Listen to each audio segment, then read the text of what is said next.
mempersembahkan renungan Santapan Rohani, terjemahan dari renungan Our Daily Bread.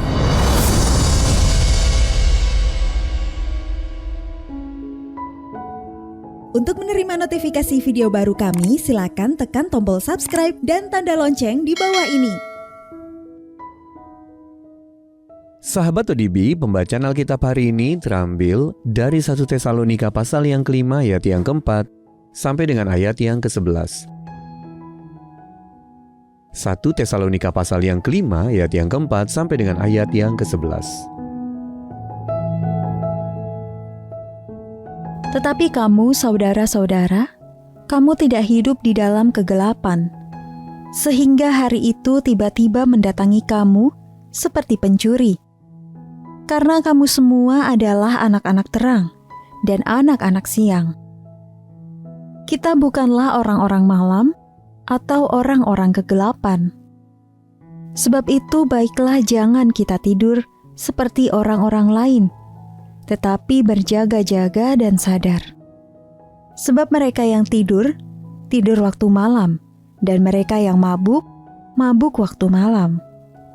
Tetapi kita yang adalah orang-orang siang, baiklah kita sadar, berbaju sirahkan iman dan kasih, dan berketopongkan pengharapan keselamatan.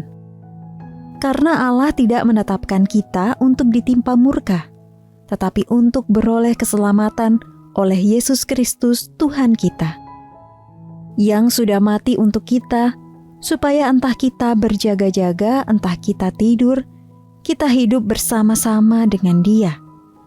Karena itu, nasihatilah seorang akan yang lain, dan saling membangunlah kamu seperti yang memang kamu lakukan. Ayat mas renungan hari ini terambil dari 1 Tesalonika pasal yang ke-5 ayat yang ke-11 dalam terjemahan bahasa Indonesia masa kini. Hendaklah kalian tetap saling mendorong dan saling menguatkan, sama seperti yang kalian sedang lakukan sekarang ini. Renungan hari ini berjudul Saling Menguatkan di Dalam Kristus, ditulis oleh Kirsten Holmberg. Sahabat ODB, suatu kali seorang guru di negara bagian Indiana, Amerika Serikat, mendorong siswa-siswinya untuk menulis pesan yang berisi dorongan dan penguatan bagi satu sama lain. Beberapa hari kemudian ketika sebuah tragedi terjadi di suatu sekolah di negara bagian lain, pesan-pesan yang mereka tulis tadi berhasil menguatkan sesama murid di tengah ketakutan dan kekhawatiran akan terjadinya peristiwa yang serupa di antara mereka. Sikap saling menguatkan dan mempedulikan juga ada dalam benak Paulus saat ia menulis suratnya kepada jemaat di Tesalonika. Ada sejumlah sahabat yang telah berpulang ke rumah Tuhan, sehingga Paulus mendorong jemaat yang masih ada untuk tetap berharap pada janji Yesus yang akan datang kembali untuk menghidupkan lagi orang-orang yang mereka kasihi. 1 Tesalonika pasal yang ke-4, ayat yang ke-14. Meski tidak tahu kapan itu akan terjadi, Paulus mengingatkan bahwa sebagai orang percaya, mereka tidak perlu menunggu dalam ketakutan akan penghakiman Allah ketika Dia datang kembali. Sebaliknya mereka dapat menanti dengan keyakinan pada kehidupan mendatang yang akan mereka alami bersamanya sambil tetap saling mendorong dan saling menguatkan.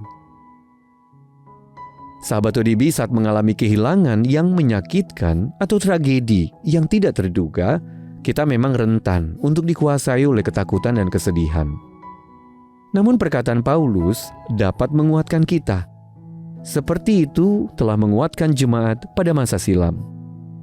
Marilah kita menanti dengan penuh pengharapan bahwa Kristus pasti akan memulihkan segala sesuatu. Sementara itu, kita dapat mendorong dan menguatkan satu sama lain, baik dengan pesan tertulis, ucapan, tindakan, pelayanan, maupun pelukan yang hangat. Sahabat ODB, penguatan seperti apa yang Anda pernah terima dari orang lain?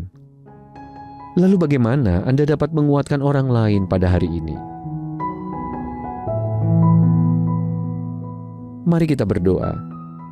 Tuhan Yesus yang telah bangkit, meski hidupku dalam dunia yang kacau ini syarat dengan luka dan derita, tolonglah aku menantikanmu dengan pengharapan dan iman sambil ikut menguatkan orang-orang di sekitarku sampai Engkau datang kembali. Di dalam nama Tuhan Yesus kami berdoa. Amin.